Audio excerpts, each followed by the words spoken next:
I remember when, this is well before I was throwing fastballs in the mid-90s or anything like that, a much smaller, younger version of myself. Probably the first memory that I have where I can actually remember it. That would be the summer of 1998.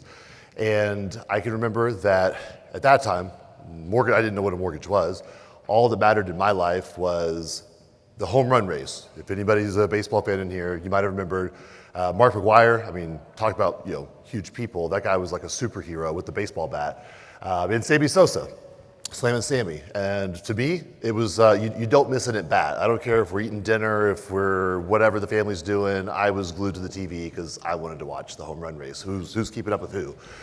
And with that, my parents caught on, and I mean, I'm coming from a very working class, blue collar family, and taking a vacation was a chore because somebody had to work to keep things rolling around. So I can remember, how stressed that my parents were at times to try to make something happen here. So the Chicago Cubs and the St. Louis Cardinals were playing in June of 1998, and that's halfway through the home run race there. That was all I cared about. So they surprised me. My birthday is also in June, with a trip. I'm from Kansas City, as John mentioned there. So we trekked across the wonderful state of Missouri over to St. Louis, and we watched the Cardinals and the Cubs and the home run race. And it was the coolest thing ever. Spent a week in St. Louis. And that is one I'll never forget.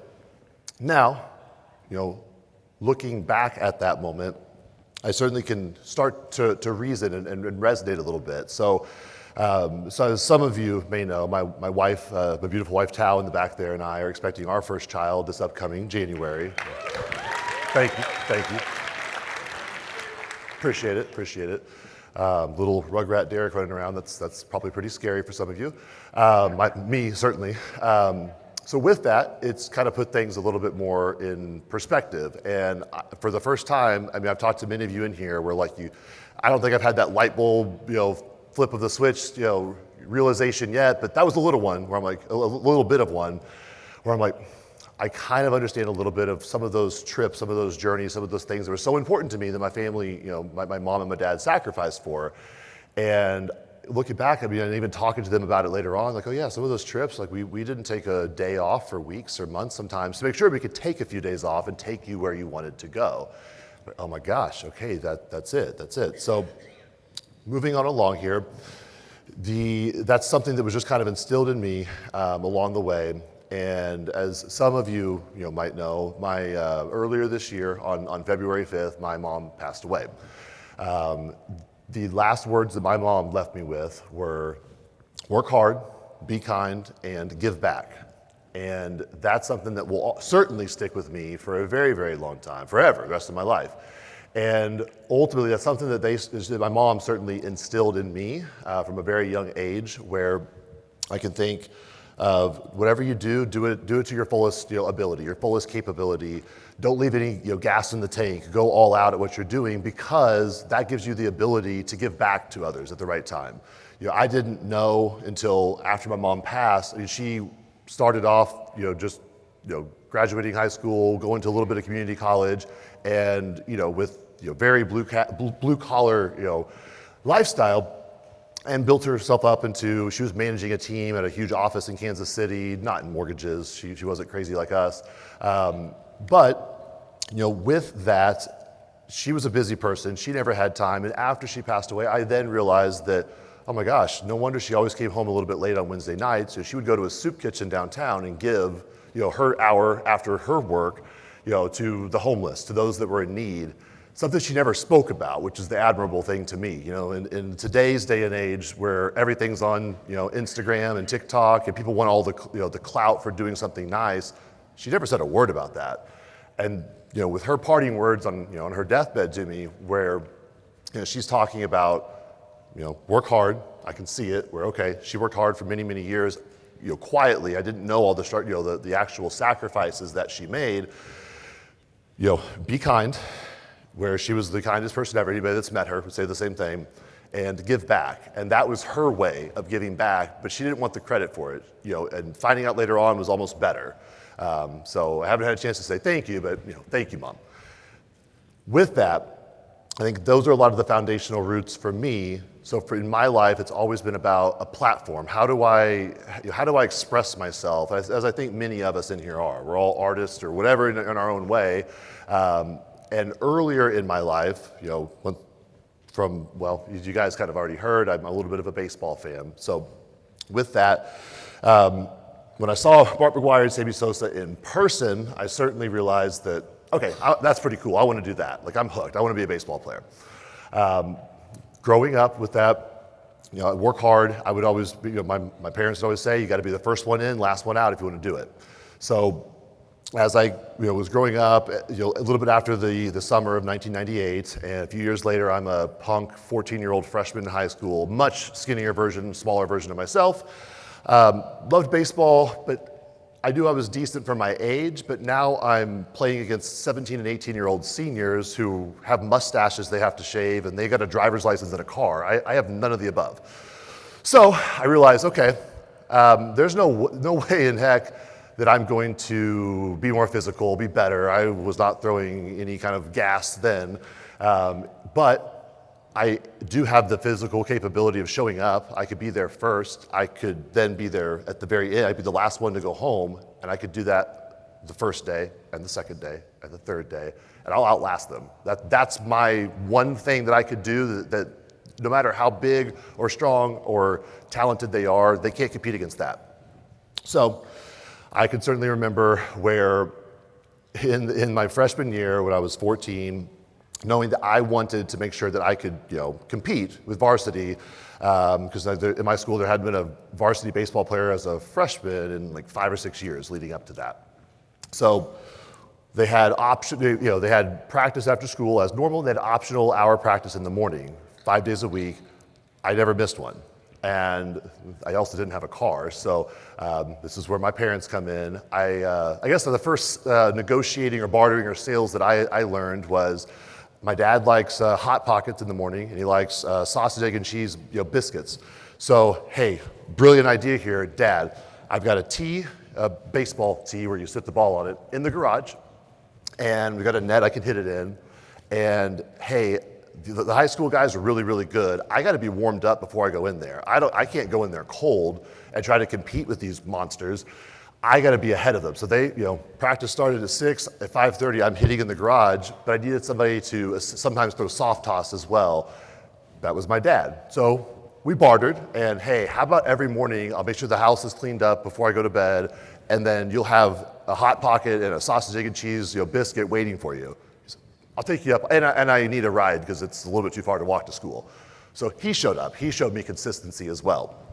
And with that, day in, day out, I was not the best the first day, the second day, the third day, but a month or two in, as we're going through tryouts, I did make varsity.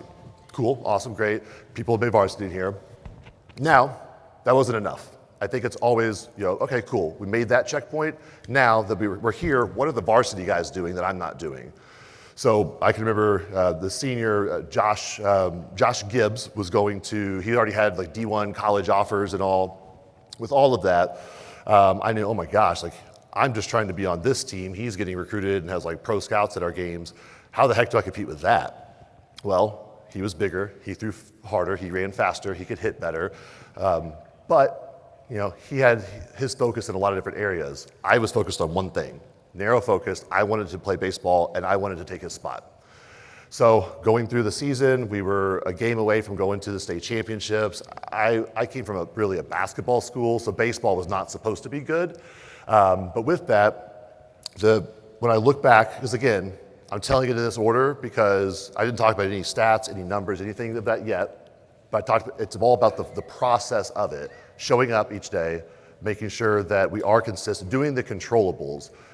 But when the dust settled and we're getting down to go into potentially, we're at the district championship game against, actually here in Dallas, Nick Tepish was a pitcher for the Rangers. He was also from Kansas City.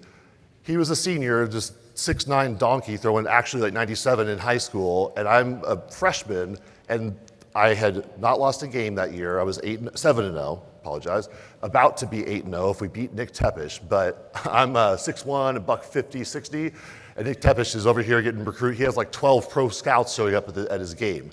So whole different league, but make your seat at the table and make the most of it. So we went toe to toe. I lost 1-0 to Nick Tepish. He went on, they won state. He went to the big leagues. I went to the minor leagues, but I learned a lot about that. It's like, okay, holy crap, that was a whirlwind of things happening there. But with where we started, I was making my dad biscuits in the morning just to have him help me throw soft toss. And then a few months later at the end of the season, I'm over here going against the pro guys getting drafted in a few weeks. That was never on the radar. I didn't know where it was, didn't know where the sites were. I mean, that was not on the bingo card that year. But holy crap, something happened. And with that, the things that my mom and dad instilled in me were, holy okay, this is my platform. This is how I can make an impact. Didn't know what it would be, but wow, when the dust settled, we actually did something here. So with the foundation of my parents, what they instilled in me, and with my baseball career, eventually I had to hang it up. I wasn't Nick Tepish, I wasn't a 6'9" donkey, and I'm a right-hander, free baseball folks. If I was left, maybe I wouldn't be here right now. But here we are, love being here with you guys. And pulling all of that into that narrow focus took me I stumbled upon the mortgage world. I had some friends that said this is the thing you should do. You can work from anywhere, you can make your own rules, the sky's the limit. I'm like, all right, cool, sick. What's a mortgage? So the first company that I worked for, and here's a perfect I didn't even think about this one. Here's a perfect what's a mortgage story. When I went to my first mortgage company, because they were just the ones that were hiring, I didn't just whoever had a job opening sign, I was, all right, let's do it. I was put on a specific team that only got 580 to 620 credit score FHA leads. I'm like, holy shit, why is it so hard for people to buy houses? I can't understand this. Now, looking back, hindsight's 2020, I'm like, okay, they kind of threw me in the deep end to see if we could figure this thing out. But again, I was in the deep end with freaking Nick Tepish, and I mean, I didn't beat him, but we figured some things out. I can beat this. And in the same instance, hey, I was a freshman going up against guys that were shaving and driving and had, driving cool cars and had like the prom queen girlfriends and stuff, and I'm just a little runt, trying to figure out how to do this thing, but I could show up. So again, first in, last out at my initial mortgage company, which is now bought out by Zillow Home Loans. I never worked for Zillow, so no affiliation there, and hot topic in this room. So with that, my first full year at Mortgage Lenders of America at that time, I did make President's Club. Wasn't on the radar, wasn't even there, wasn't anywhere to be found initially, but something lit a switch. I'm like, okay, this is just like baseball. Holy crap. We did the same thing. We persevered so much, we can make it. So with all that being said, we did go to President's Club, and I was able to so again, I'm young. I was 26 years old. I didn't know what the heck I wanted. Everyone else was taking their spouse and their kids and their this and their that. I took my dad. That was my +1. Because I'm like, you're the reason why I'm here. You are the reason why you instilled this in me at a young age of consistency, showing up. Hey, Derek, yep, you're not the biggest, fastest at that time. Certainly it wasn't. But you have the ability to open your eyes and get out of bed and go and do something and make something, and this is your platform. So mortgages has become my new platform, and whether this is good or bad, my wife Tal might have other feelings about this, but I'm very narrow focused. If I'm hooked, and that's all I care about. So then somebody led me into, or opened me up to the broker world, and holy crap, there's this whole like best kept secret in the industry.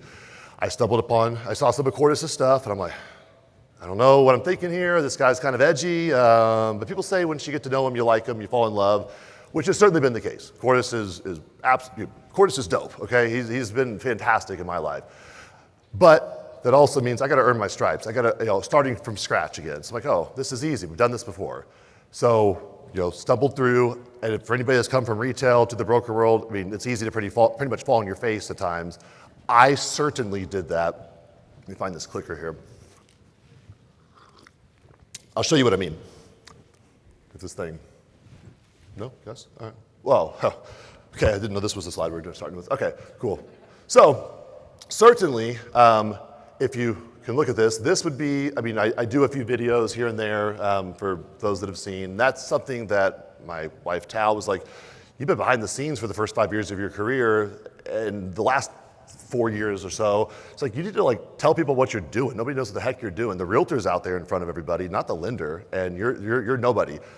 This is me like screwing up. This is me being a stupid 14-year-old freshman figuring out like what a camera is, picking up my iPhone that I'm sure was way outdated at the time, had some cracks and stuff. I'm a little, difficult on them.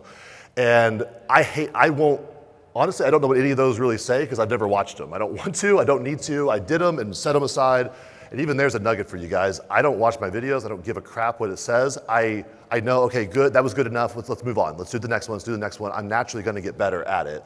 I cringe when I look at this. So I told Tao, don't make this like a playable video. Just show them just a little thumbnail there because I don't want them having other thoughts about me. So with that though, we got better. I showed up. You can look up some of our social media stuff. We did a crap ton of videos. They sucked.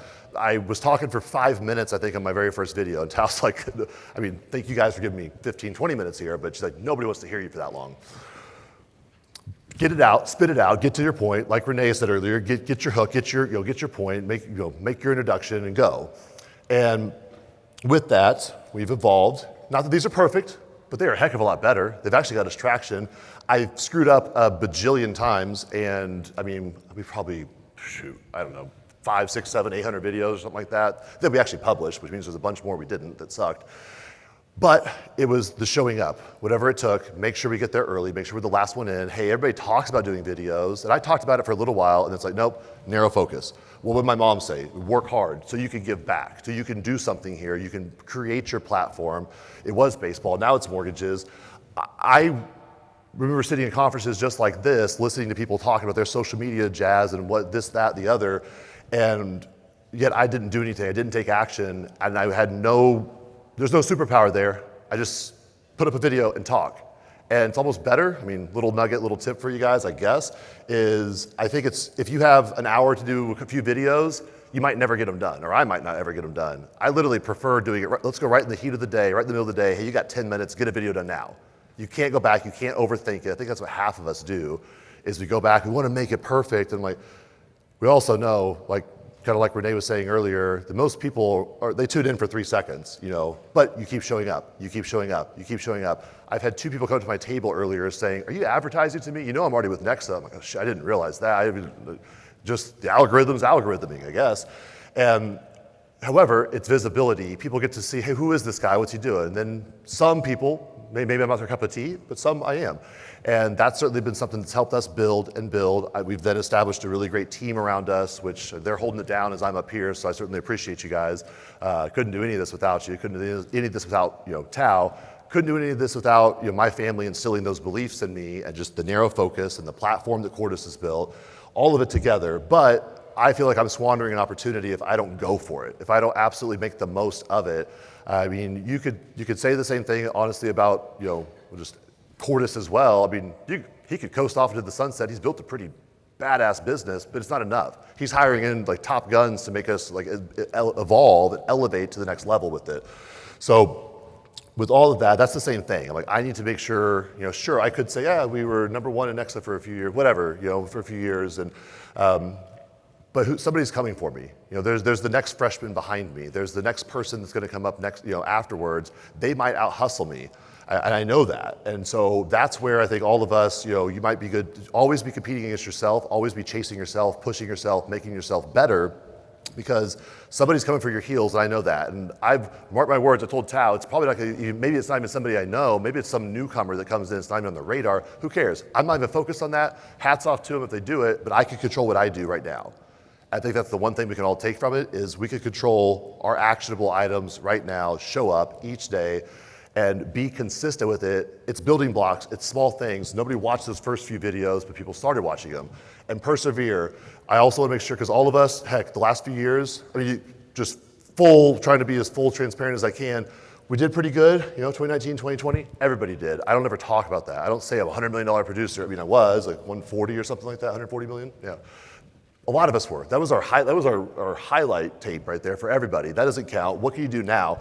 You see where that dips? Yeah, those times hurt. And there was times where I woke up in the morning, I don't know if I'm doing it right. How long is this runway? Like I'm shelling out money here. I'm building a team. I think I'm doing things right. I had to just really hone in, narrow focus, shut out all the noise. There's always doom and gloom. We've had some great speakers up here talking about how doom and gloom it really gets. And persevering, knowing that I can't control all that. I don't really like to show this very often, but hey, we'll show the whole company, I guess. That obviously hurt. That sucked. Tal probably questioned me a million times, like, do you know what the hell you're doing? Where are we headed with this thing? Because that's not progress there. And it hasn't really fully caught up. This year's going a little better. We should make a run at 100 million this year in not the same market as 2020. And however, it's such a more sustainable thing because I feel like we certainly have learned from every little bits and piece of everything that we've put together where we're bouncing back, we persevere. I think all of us could say that you guys are all here for a reason. Half the industry's gone, you guys aren't. That should be, hats off to you guys, good job. You guys persevered, you guys did the thing. You're here for a reason because you persevered. I think now it's just a time to turn that up a notch. If there's one thing, the actions that you're doing that kept you here, do more of them. Why not go hard? Why not go balls to the wall? Do more. Imagine you have a little Mike Cordes on your shoulder in your ear. Like, what would he be saying? So, with all of that being said, I appreciate you guys having me here, and this has me really excited to announce that I want to be able, just like my mom said, work hard. I've stumbled, I've done it the wrong way, I've screwed up every which way. However, just like in baseball, there's averages, you keep showing up. You keep looking at the data, the stats, and you keep going. It's a numbers thing. Hey, I just took more reps than the next person did. That's why. If there's one thing I guess that has me up on stage is I just did more, I screwed up more, and eventually I found more, and I learned quicker. There's some people that'll wait to build their little, masterpiece, or there's some people that just build, and they learn as they go. That's the way to do it. So working hard, be kind. It doesn't matter. We're all on the same level. Anybody wants to come and chat, I'm cool, like wide open. I'm like a book. You ask, I'll deliver on that. And give back. And that's what has me excited to announce all these bits and pieces. I do want to give back to the whole entire room. So it has me excited to announce that we are rolling out a whole coaching program for the first time that's built by NEXA loan officers within NEXA. It's going to be built into LOS with the support of Renato, but Dave Brown and myself are going to have, it's going to be a Y coaching within NEXA. I've had coaches outside, they don't get it. We now have that. So check it out next week. Tuesday it rolls out. Thank you for having me, guys.